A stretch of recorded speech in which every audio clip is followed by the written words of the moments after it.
Ya pagi, ada Ada kabar kabar apa apa Indonesia Indonesia pagi pagi ini? ini?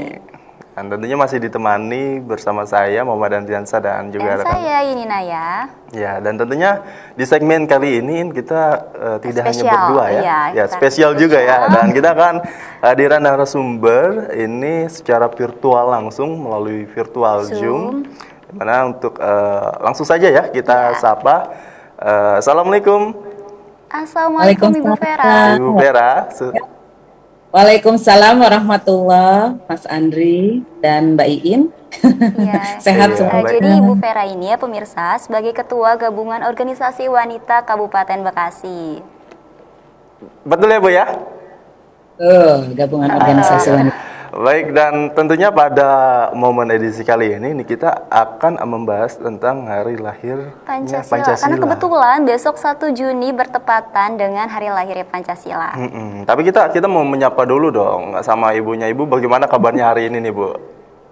Alhamdulillah, ini udara cukup cerah ya, secara hati kita semuanya ya. Wah, Mudah-mudahan betul banget ya. Terlihat juga ya ibunya cerah banget, Cerah apalagi menggunakan pink. warna pink ya. iya ya. Baik Bu, sebelum Mas kita ke Andri sama pembahasan Mbak Bu. Iin. Ya, Gimana? sebelum kita ke pembahasan, kita ingin tahu terlebih dahulu dari GAW ini sendiri, Gabungan Organisasi Wanita tingkat Kabupaten Bekasi ini memiliki fungsi dan tugasnya itu seperti apa sih Bu? Mungkin bisa dijelaskan terlebih dahulu. Baik, Gabungan Organisasi Wanita Kabupaten Bekasi ini adalah sebuah komunitas yang dimana terdiri dari berbagai organisasi wanita. Jadi alhamdulillah dalam komunitas GOW ini kami sudah terhimpun daripada 38 organisasi wanita, di mana latar belakang daripada kegiatan kami itu berbeda-beda. Ada di organisasi sosial keagamaan, organisasi profesi, organisasi akademisi, dan organisasi intelektual, juga yang lain. Oh ya, organisasi profesi juga ya. Alhamdulillah, semua tergabung di dalam GOW ini.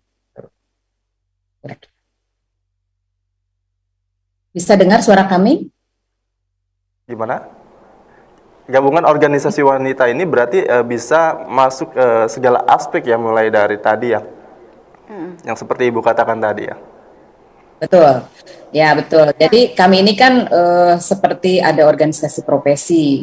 Organisasi profesi ini kan ada IBI ya, Ikatan Bidan Indonesia, ada IIP, ada serta yang lainnya. Ada organisasi entrepreneur juga seperti IWAPI, PEMI, Perwira, Alisa Hadijah dan lain sebagainya yang tergabung di kami. Ada juga organisasi. Nah Ibu kalau boleh tahu latar belakang dari pendirian GO sendiri ini tuh apa ya Ibu? Ya, latar belakang jadi sebetulnya secara struktural gabungan organisasi wanita ini bukan hanya Kabupaten Bekasi ya, tetapi di seluruh Indonesia yang di bawah KOWANI, gitu, Kongres Wanita Indonesia ini gitu. Jadi KOWANI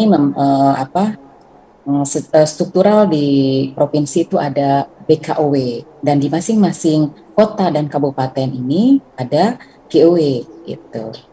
Jadi memang ini adalah tidak terlepas dari sejarah para perempuan yang terlibat di dalam kemerdekaan ini untuk mengisi pembangunan Indonesia secara umum gitu kira-kira. Baik, luar biasa. Baik, luar biasa sekali ya latar belakang di balik pendirian GO ini, Andri. Dan tentu juga banyak ya kegiatan-kegiatannya. Iya. Nah, Ibu, selanjutnya saya ingin bertanya juga, besok itu kan bertepatan dengan hari lahir Pancasila ya, 1 Juni. Nah, makna Pancasila bagi Ibu sendiri sebagai Ketua GO itu apa, Ibu?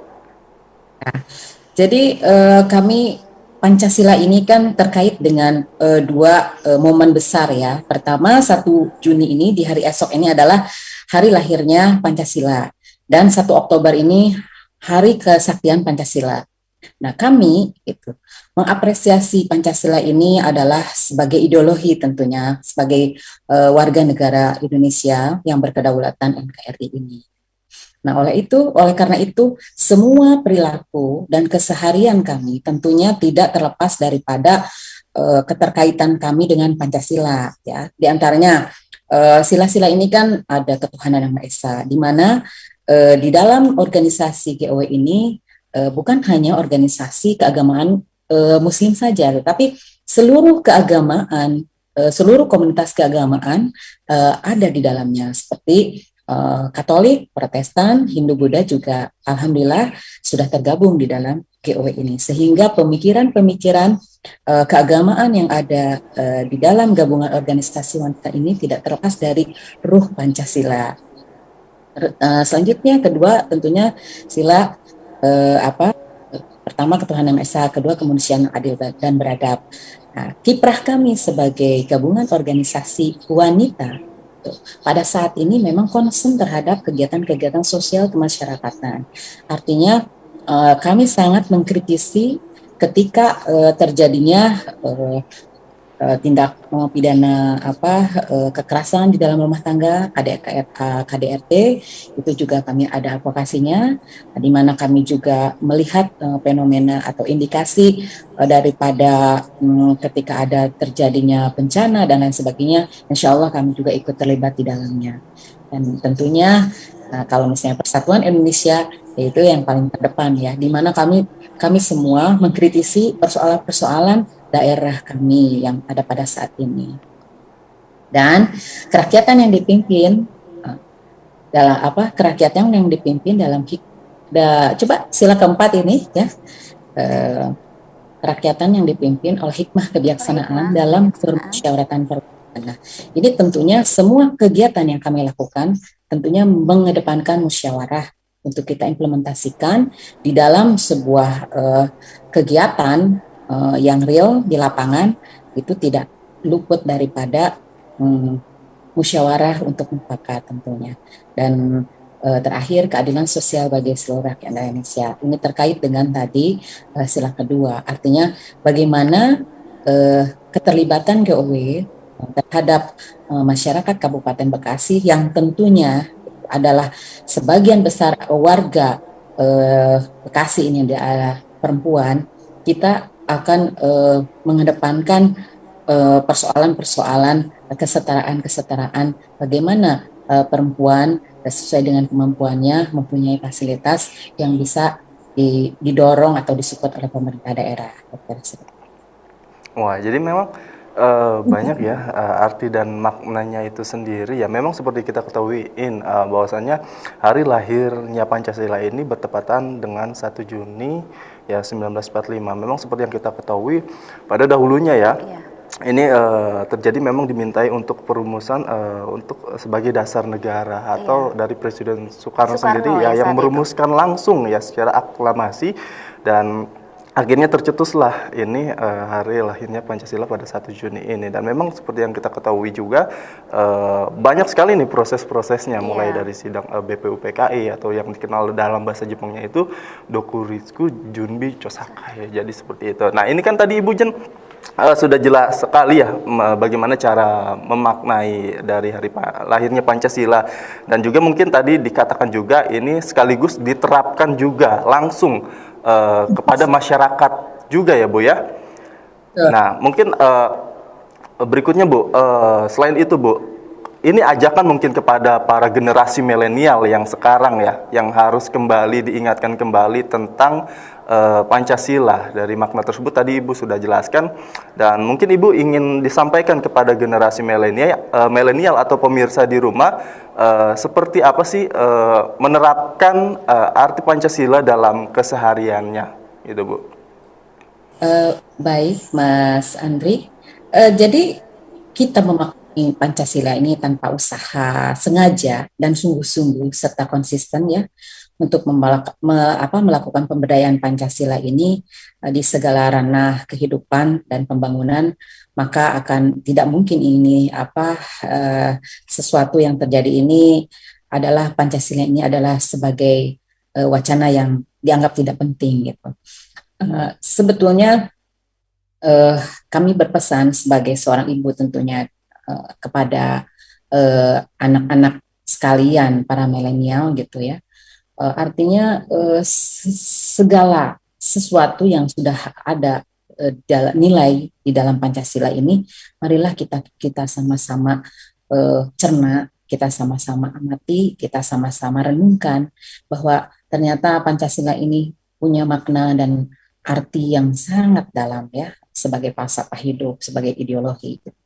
Karena menyatukan berbagai persepsi, menyatukan seluruh Nusantara ini tentunya tidak terlepas daripada historis Pancasila ini sendiri dan historis daripada perjuangan bangsa Indonesia itu sendiri.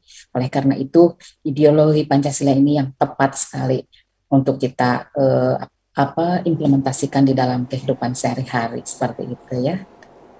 Ya. Jadi ya, monggo silakan, enggak. Ibu, kembali lagi tadi saya ada mendengar ya di makna Pancasila dalam sila kelima tentang keadilan sosial, Ibu mengutarakan tentang kesetaraan gender ya, kesetaraan perempuan. Nah, apa yang dilakukan GO untuk mengimplementasikan atau melakukan kesetaraan gender itu, Ibu? Terima kasih Mbak Iin. Ini pertanyaannya bagus sekali ya. Jadi betul sekali, kesetaraan perempuan ini adalah sangat relatif ya. Artinya bagaimana seorang perempuan ini dapat memposisikan dirinya di dalam wilayah domestik ya, atau di dalam lingkungan keluarganya, dan bagaimana seorang perempuan ini dapat memposisikan dirinya itu di wilayah publik ya, atau dia di wilayah publik gitu. Di sini memang perempuan ini, kalau bicara perempuan ya, artinya ini luar biasa.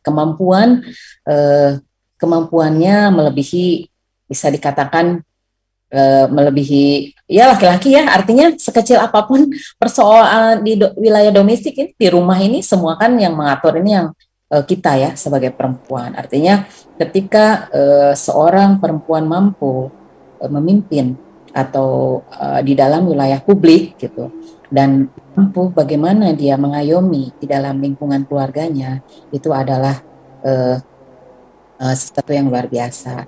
Nah, peranan kami sebagai GUW tentunya di dalam ranah publik ini banyak sekali yang kita mencoba memberikan kontribusi pemikiran, tentunya terlepas daripada kepentingan seluruh anggota GOW. Kami memberikan banyak sekali pembekalan terhadap ibu-ibu gitu ya, atau yang tergabung di dalam komunitas kami. Ini termasuk di dalam kesehatan, di dalam terkait dengan kebijakan, terkait dengan sosialisasi undang-undang pernikahan, terkait dengan advokasi dan lain sebagainya. Nah, diakui atau tidak, ini harus digarisbawahi. Diakui atau tidak, peranan kami ini kan luar biasa sebetulnya, berdampak kepada pembangunan di daerah kami gitu. Artinya gini, bagaimana suatu daerah ini mampu mengakomodir pemikiran-pemikiran kami, ini akan berpengaruh kepada bagaimana mengembangkan pembangunan di daerahnya tentunya. Artinya apa? Semua kebijakan-kebijakan, kalau memang suatu daerah itu memberikan atau responsif terhadap pemikiran-pemikiran perempuan, ini akan luar biasa imbasnya ya, dampaknya terhadap pembangunan daerah, karena urgent sekali itu yang harus kita konsentrasi terhadap persoalan keluarga. Artinya apa? Bagaimana kita membangun semua keluarga dalam suatu komitmen pernikahan yang kuat, dapat membimbing putra-putrinya ke dalam jangka waktu yang lebih yang panjang gitu artinya. Nah, ini adalah terlihat sederhana, akan tetapi ini luar biasa, karena kita akan menciptakan, ini khususnya para milenial ini ya, akan menciptakan generasi-generasi penerus yang memang nantinya ini akan menentukan kualitas daripada daerah itu sendiri. Kita tidak bicara bangsa dan negara ya, ini lebih spesifik lagi. Nah, hal ini yang harus kita cermati gitu. Kami berharap sekali pemerintah daerah itu responsif terhadap pemikiran-pemikiran perempuan gitu. Kami ini bisa menghasilkan kebijakan-kebijakan yang mendorong untuk bagaimana agar daerah ini lebih baik lagi, bagaimana agar daerah ini lebih